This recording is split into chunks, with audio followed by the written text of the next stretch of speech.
Bom, pessoal, boa tarde. Vamos começar?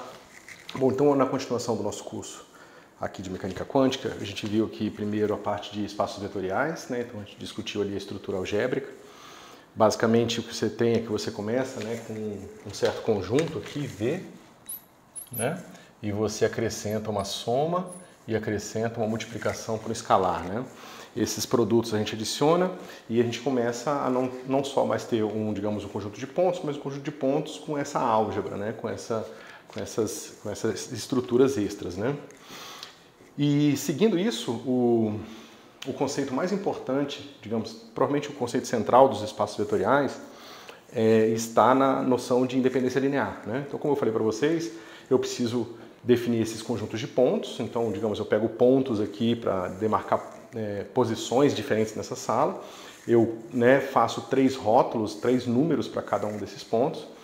E a questão é o seguinte, quantos desses pontos, de que forma eles podem ser independentes entre si, certo?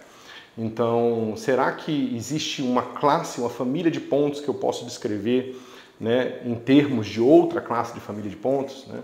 Então, né, fisicamente, isso se traduziria na ideia de que eu sei que eu posso andar nessa direção, né, na direção da câmera, eu posso andar aqui na horizontal, ou posso andar aqui na vertical, certo? A questão é o seguinte, como que eu formalizo a ideia de que eu só tenho 3 direções diferentes, né? Como é que eu formalizo a ideia de que bastam 3 números para eu descrever um ponto qualquer nessa sala, né? Então, isso tudo é feito na noção de independência linear, certo? Então, independência linear em V, certo? Então, a gente tem aqui o nosso espaço vetorial V e a gente vai estudar a noção de independência linear, né? Então, vamos propor aqui uma equação. Então, a gente vai fazer uma soma de I de 1 até N, né, de certos coeficientes AI e I, tá? Lembrando que esse I aqui não é uma potência, tá? Ele é só um rótulo que diz qual dos A's eu estou usando, tá certo? E a minha equação eu igualo esse cara aqui a 0, tá certo? Onde o meu AI, né, pertence aos complexos ou aos reais, né? Ou seja, o AI é parte do corpo, certo? Claro, porque senão nós não teríamos definido essa função, esse produto aqui. E a gente quer que o nosso EI não seja o elemento nulo, certo? Então, o que acontece aqui é que eu quero ver de que forma eu consigo resolver essa equação, certo? Se a única solução dessa equação for AI igual a 0 para todo I igual a 1 até N, ou seja, eu só consigo zerar essa equação se eu zerar todos os coeficientes, significa que eles são independentes, no sentido de que eu não posso escrever um em termos do outro. Porque se eu pudesse escrever um em termos do outro, né, digamos que eu pudesse escrever, digamos um exemplo mais simples, se por acaso o E1 fosse igual ao E2, então aqui bastaria eu escolher A1 igual a menos A2, e eu teria essa igualdade igual a 0, digamos todos os outros A's iguais a 0, eu teria essa igualdade aqui igual a 0, mesmo, né, com esses A's aqui potencialmente diferentes de 0, certo? Então, a independência linear, ela, de certa forma, está medindo quais são todas as possíveis direções num certo espaço, né? Porque essas direções são os tipos de vetores que eu não posso escrever em termos de outros tipos, de outros vetores no meu conjunto, certo? Bom, então essa solução aqui, quando ela for a única solução, né? Quando AI igual a 0 para todo I for a única solução,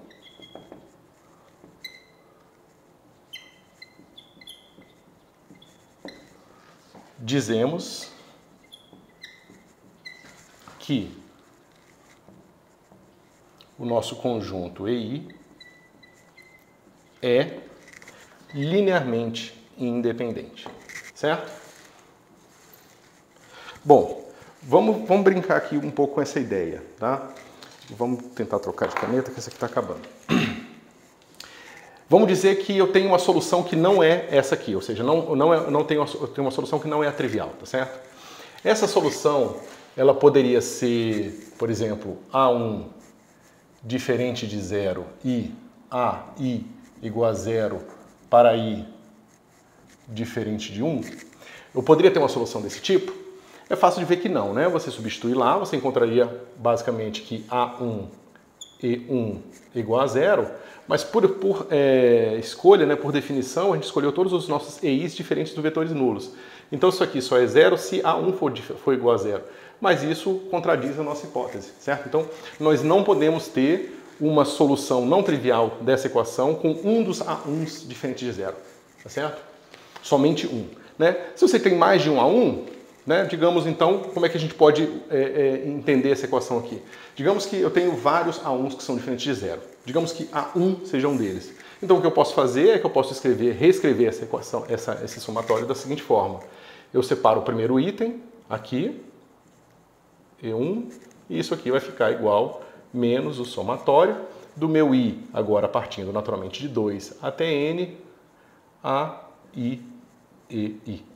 Tá certo? Ou seja, quando o seu conjunto não é linearmente independente, você consegue escrever um dos vetores em termos de combinação linear dos outros. Ou seja, um deles, de certa forma, não espúrio, mas ele digamos, não é essencial na descrição do seu espaço vetorial. O que nós estamos buscando aqui são justamente os vetores que são essenciais, né, para que uma vez que a gente consiga destilar esses vetores essenciais, a gente tenha uma noção de dimensão, tá certo? Ou seja, a dimensão do espaço físico que nós adotamos, ela está fundamentada no conceito de independência linear, certo?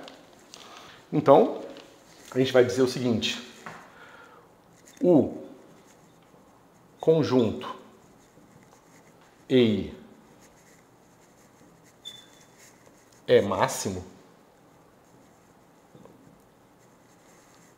se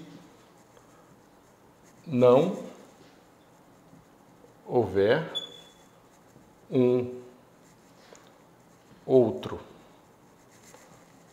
vetor V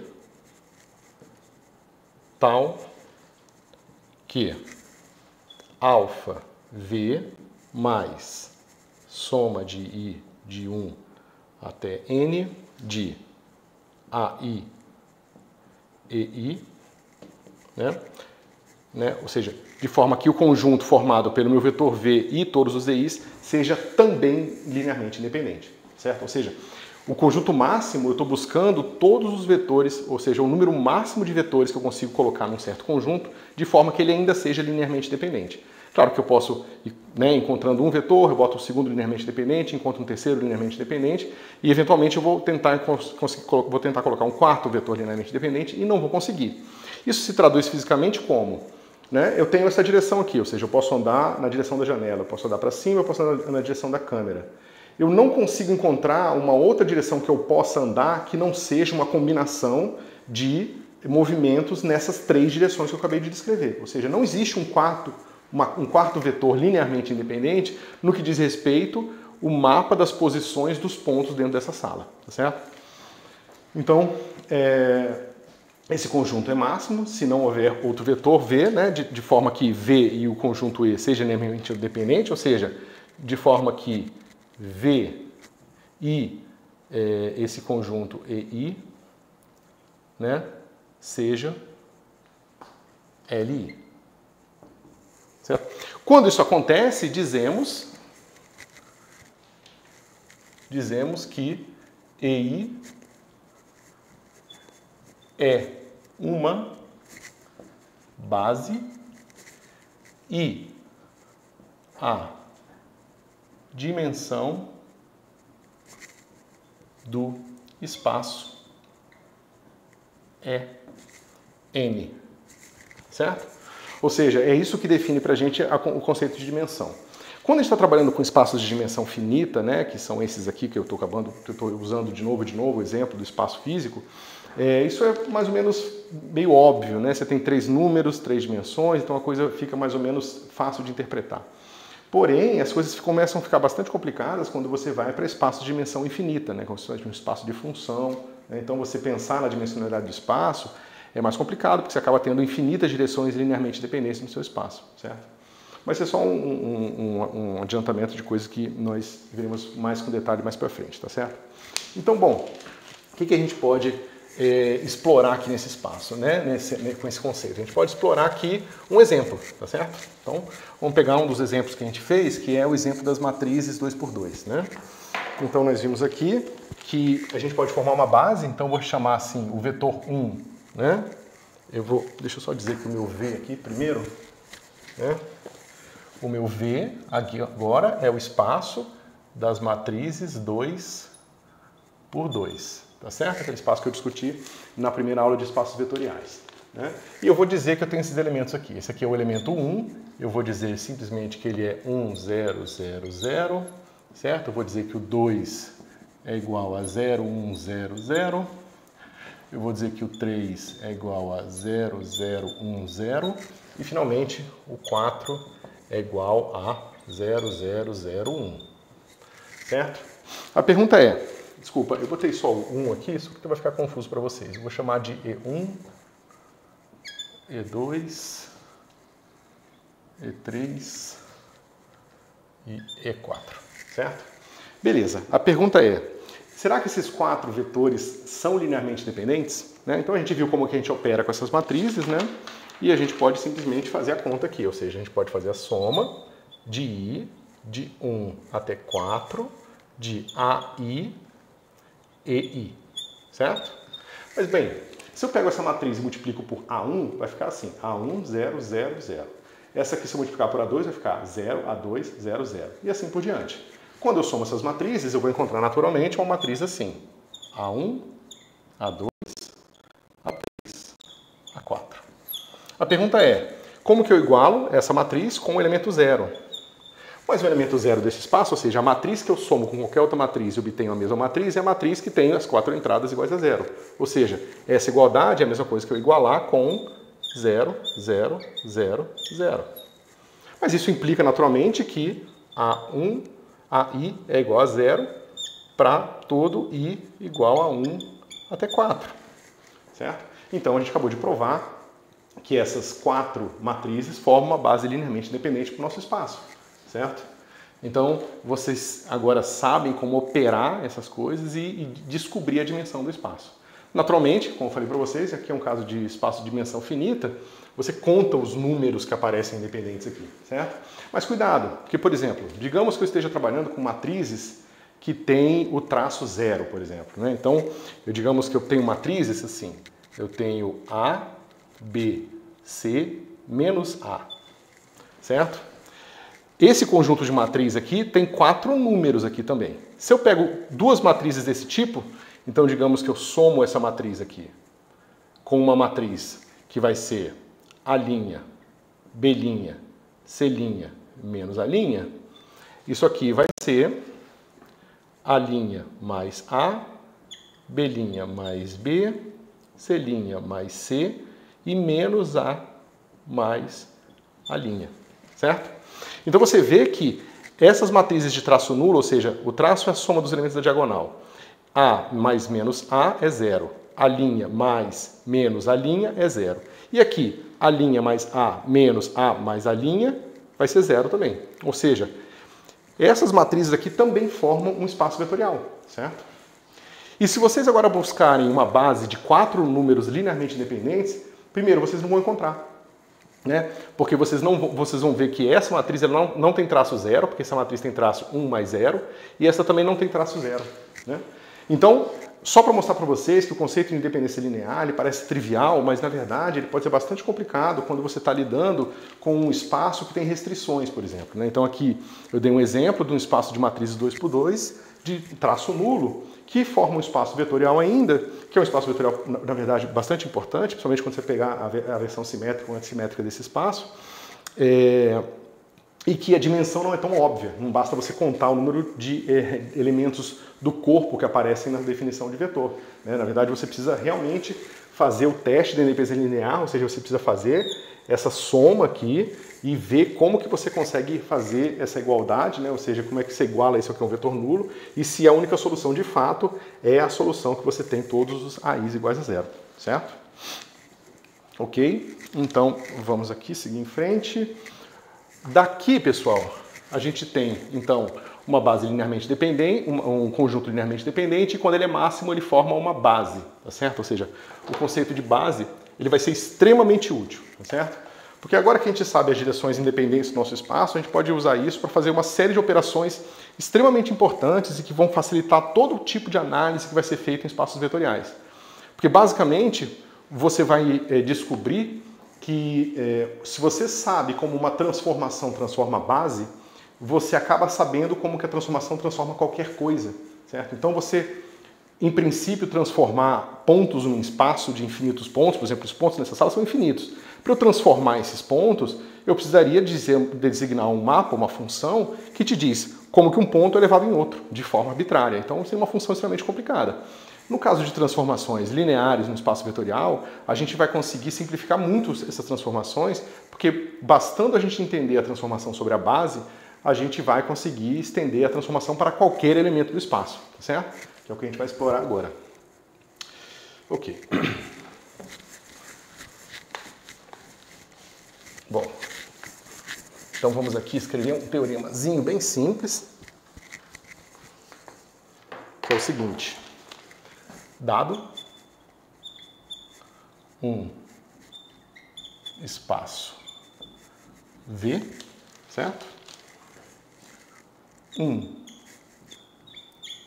elemento arbitrário V pertencente ao meu Vzão pode ser escrito da forma V é igual a soma, aí eu vou chamar de VI, I de 1 até N e N, dada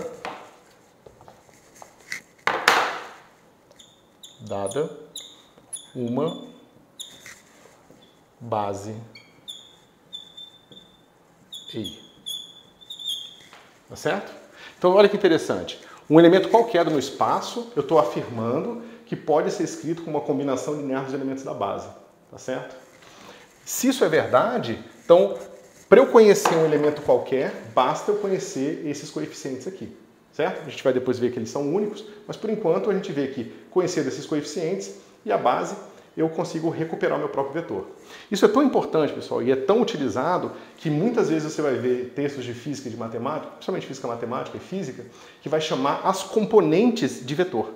Né? Por mais que, na verdade, o vetor seja o elemento do espaço, né, do seu espaço V, né, as pessoas acabam chamando os coeficientes de vetor. Isso vai ficar um pouco mais claro assim que a gente chegar um pouco mais à frente aqui, tá certo? E como é que a gente prova que esse teorema é verdade?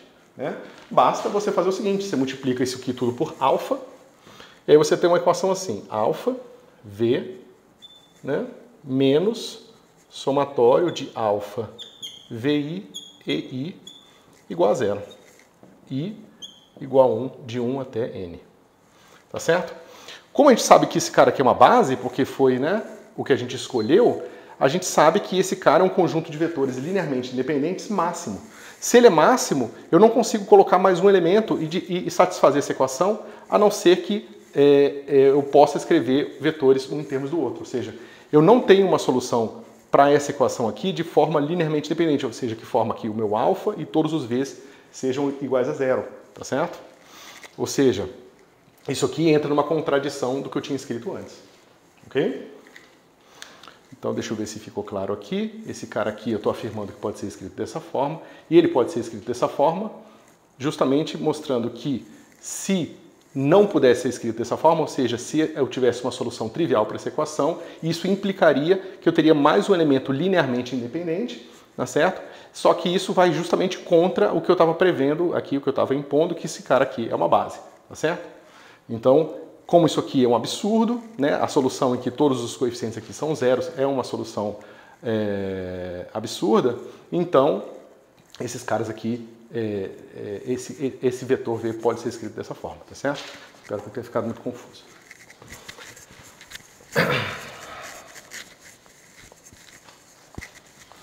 Bom, então pessoal, isso aqui é extremamente poderoso. Como eu falei para vocês, permite que a gente escreva um vetor qualquer como uma soma desses vetores de base, tá certo? E quando isso acontece, né, dizemos que VI são as componentes de V sobre I, tá certo? Ou seja, o conceito de componente, ele prevê um conceito de base, tá certo? Muitas vezes a gente trabalha direto com as componentes, só que a base ela fica implícita em algum ponto da conta, tá certo? Então, isso às vezes é confuso para o aluno, porque ele não sabe que toda vez que ele está lidando com componentes, ele está implicitamente lidando com uma escolha de base, tá certo? Ok. Ok. Então, agora só para a gente provar, digamos, o próximo resultado para tornar essa expressão aqui útil é nós provarmos que esses caras são únicos. Ou seja, você poderia se perguntar se, dado um vetor V, eu não poderia fazer uma decomposição nessa mesma base com componentes diferentes, digamos que eu chamo de V e barra, que em princípio podem ser números diferentes desses números aqui, tá certo? Aí eu pergunto se isso aqui é verdade. Bom, se isso aqui é verdade e isso aqui é verdade também, ou seja, se existem duas formas diferentes, então essa igualdade aqui pode ser feita, certo? Esse cara, ele vai ter que ser igual a esse cara aqui. Se eu jogo isso para esse cara para o lado esquerdo, eu vou ter o seguinte, eu vou ter soma de I de 1 até N de VI barra menos VI, né, e I igual a zero, certo? Mas, bom, a gente sabe que esse cara forma uma base, é linearmente dependente, a gente sabe que a única solução viável para essa igualdade aqui é que a única solução é a solução onde todos os coeficientes são zero. Mas os coeficientes serem zero implica que VI igual a VI barra, tá certo? Ou seja, eu suponho que existem VI barras diferentes e provo que ele tem que ser igual ao VI da decomposição que eu tinha feito antes. Ou seja, esses VIs, eles são únicos, ok? Então, de fato, eu conhecer esses N números aqui, tá certo? É equivalente a eu conhecer o próprio vetor, né? Dado que eu sei, né, a qual base eu estou me referindo, ok? Então, o último conceito importante que nós temos aqui é o seguinte, pessoal. Só lembrando, né? Se eu estou decompondo um vetor numa base, essa base é linearmente independente, né? Se eu jogo esse cara para o lado esquerdo e multiplico por um alfa, né, eu chamo esse cara aqui, por exemplo, alfa vezes VI, alfa barra, ou chamo, né, o alfa VI de alfa barra, esse cara aqui não pode ser linearmente dependente, então eu posso escrever o meu V em termos da base, tá certo? Só lembrando aqui a hipótese por trás dessa escolha, ok? Ok. Bom. Então, a gente vai introduzir agora o conceito de mapa canônico. Certo? Ele é extremamente importante, pessoal, porque praticamente raramente as pessoas definem esse mapa canônico e ele acaba sendo usado muitas vezes. Então, como as pessoas usam o mapa canônico sem defini-lo, às vezes o aluno fica confuso em relação ao significado do que está acontecendo, tá certo? Então, vamos dizer o seguinte.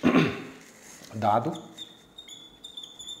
um espaço V, né, de dimensão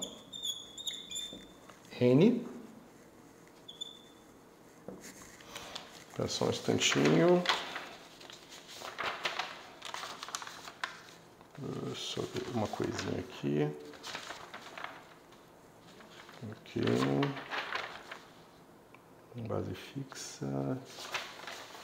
Só ver se eu falei de um conceito aqui. Tá, certinho. Bom, Então, o mapa canônico é o seguinte, dado o espaço V de dimensão n, tá certo? Eu posso fazer o seguinte, né? Dimensão n e uma base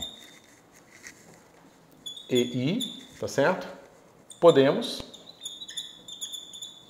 escrever V, como a gente acabou de provar, soma sobre I de 1 até N, VI, EI, tá certo? E a gente introduz um outro vetor aqui, W, né? Igual a soma de I de 1 até N, de WI, EI, né? Para VI, W pertencentes ao meu espaço vetorial, certo? Então, como eu falei, essas N componentes aqui, tanto do V quanto do W, definem esse vetor nessa dada base, tá certo? E, naturalmente, se eu somo esses dois vetores aqui, V mais o vetor W, se eu somar esse somatório com esse somatório aqui, obviamente eu posso reescrever isso aqui como sendo de 1 até N, VI mais WI, né, EI, já que esses vetores são os mesmos, eu uso as propriedades do produto, da soma, né, e obtenho essa expressão aqui, ok? Agora, tomamos o espaço Rn, certo? Então, esse Rn, como eu defini lá atrás para vocês, é o conjunto das sequências ordenadas de n números reais, tá certo? Então, a gente, por exemplo, pode escrever, pode fazer uma escolha para esse espaço aqui, Rn. Então, eu vou botar o vetor assim, esse é o vetor 1, e vou botar o R aqui para lembrar que esse vetor, ele pertence ao Rn, tá certo? Ele pertence ao Rn, ele não pertence ao meu vetor, meu espaço V, tá certo? E eu vou dizer que esse meu 1, ele é assim. Meu 1 em R, ele vai ser... Lembra, é uma sequência ordenada de números inteiros. Esse aqui vai ser 1, 0, 0, todas as entradas, exceto a primeira. Eu defino 2 da forma similar. Eu defino 2, ele vai ser assim. 0 na primeira entrada, 1 na segunda entrada e 0 nas outras. E assim por diante, tá certo? 3... né, dos vetores aqui vai ser 0, 0, 1 e 0 aqui, ok? E, claro, se eu for escrever todos aqui, até eu escrever o N em R, que vai ser 0, 0 e 1 aqui na última entrada, tá certo? Maravilha! Agora eu posso fazer a seguinte brincadeira. Eu vou definir um mapa φ, tá certo? E esse mapa, ele vai levar um elemento do meu espaço V no Rn, ok? No Rn. Maravilha. Bom, como que eu vou definir esse mapa? Primeiro eu estou dizendo qual é a imagem, né? Eu domino a imagem do meu mapa. Agora eu vou dizer como que eu faço esse mapa mesmo. Eu vou dizer que o φ atuando em EI vai ser igual a o elemento I do espaço R. Tá certo? Então isso aqui define o mapa, tá certo? E eu digo que φ é linear. Tá certo? Ou seja, aquelas propriedades de linearidade que a gente discutiu lá atrás, ou seja, o φ atuado na soma é a soma dos φs atuando, multiplicação por escalar, o escalar sai do φ, ou seja, o φ ele age como um mapa linear nesses espaços, tá certo? Então, uma vez que eu sei que o meu φ é linear e eu sei como o meu φ atua na base, eu sei como o meu φ atua em qualquer elemento do meu espaço, certo? Então, por exemplo, eu posso calcular aqui que o meu φ maiúsculo atuando em V, né?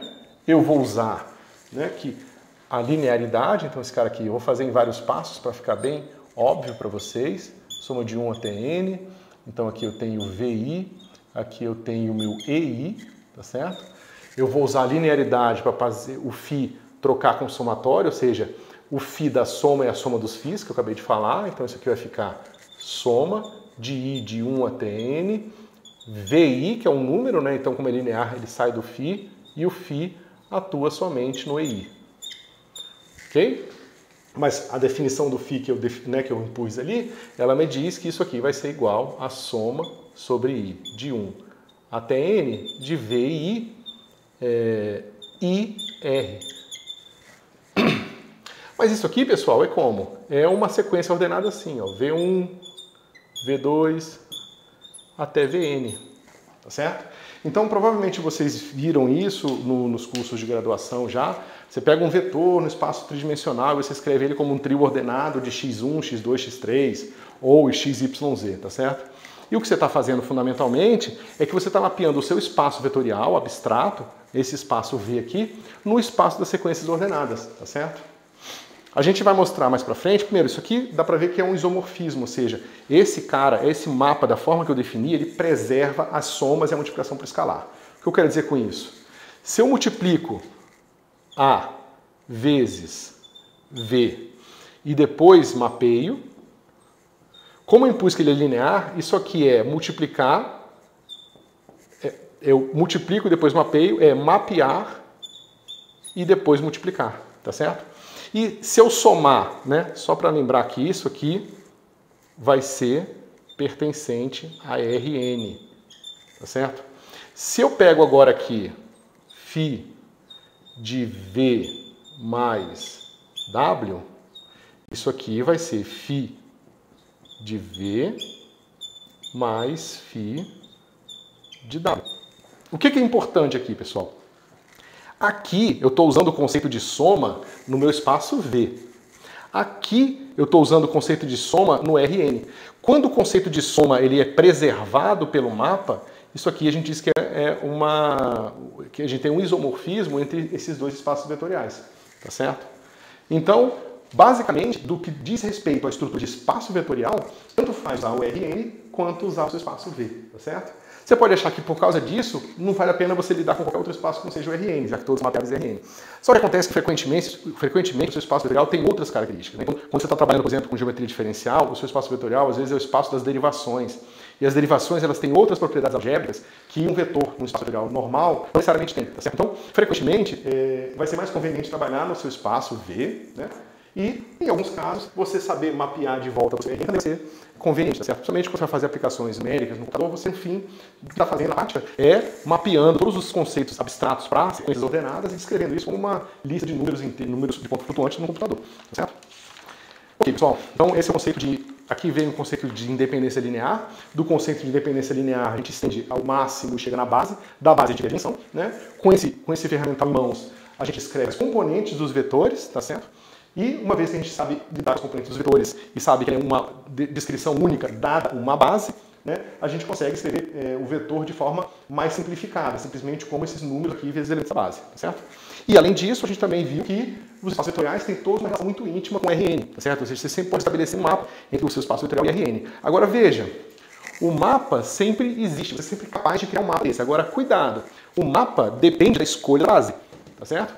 Esse mapa aqui depende da escolha da base aqui e aqui, tá certo? Então, o mapa é canônico, mas ele pode ser construído de diversas formas diferentes, tá certo? Mais para frente a gente vai ter alguns exemplos mais concretos, né, que a gente pode construir esse mapa de forma diferente e obter resultados válidos, né, mas que tem uma construção diferente, tá certo? Então, não existe uma maneira única de você mapear entre esses dois espaços, certo? Obrigado.